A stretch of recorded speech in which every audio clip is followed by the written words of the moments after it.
இந்த வீடியோவை நிறைய பேர் எனக்கு 2-3 நாளாக அனுப்பி விளக்கம் கேட்டுக்கிட்டே இருக்காங்க. இந்த பாருங்க, கொழுப்பை கரைச்சி காமிக்கிற இந்த மாத்திரையை யூஸ் பண்ணி அப்படின்னு சொல்லிட்டு ஒரு அம்மா கொழுப்பு எடுத்து ஒரு கப்பில் வைக்கிறாங்க. அதில் இந்த மாத்திரையை கட் பண்ணி ஊற்றிட்டு அவங்களோட விரலை வச்சு நல்லா மிக்ஸ் பண்ணுறாங்க. அந்த வீடியோ ஒரு 4-5 கட்டிங்ஸ் வேறு பண்ணிடுறாங்க. ஃபைனலாக இங்கே பார்த்தீங்களா கொழுப்பு கரைஞ்சிருச்சு அப்படின்னு காமிக்கிறாங்க. இது ஒரு மிகப்பெரிய மேனிப்புலேஷனுங்க. இது என்ன பிரமாதம்? நான் இப்போ சர்க்கரையை கரைச்சி காமிக்கிறேன் பாருங்கள். இந்த ஒருக்கு சர்க்கரை, இந்த ஒருக்கு தண்ணி உள்ளே போட்டு நல்லா மிக்ஸ் பண்ணோம்னா சர்க்கரை கரைஞ்சிருச்சு. இதே மாதிரி தான் இருக்குது அவங்க சொல்கிறதும்.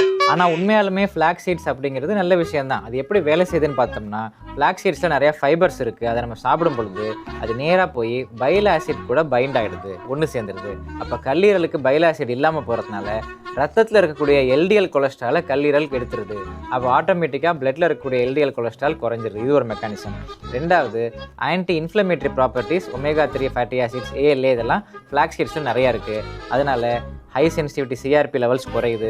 Interleukin 6, TNF alpha, interleukin beta, interferon கேமா இந்த மாதிரி ப்ரோ இன்ஃப்ளமேட்டரி சைட்டோகைன்ஸ் எல்லாம் குறைஞ்சிருது.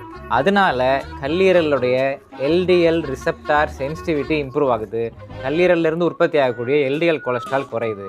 இந்த மெக்கானிசம்னால தான் ஃப்ளாக்ஸ் சீட் சாப்பிட்றதுனால நமக்கு கொலஸ்ட்ரால் லெவல்ஸ் ஓவராலாக பார்க்கும்போது கம்மியாகுது. இவங்க சொல்கிற மாதிரி விரலை விட்டு ஆட்டுறதுனாலலாம் கம்மியாகாது. இது ஒரு முழுக்க உங்கள் வியாபாரத்திற்காக செய்யக்கூடிய மேனிப்புலேஷன் தான்.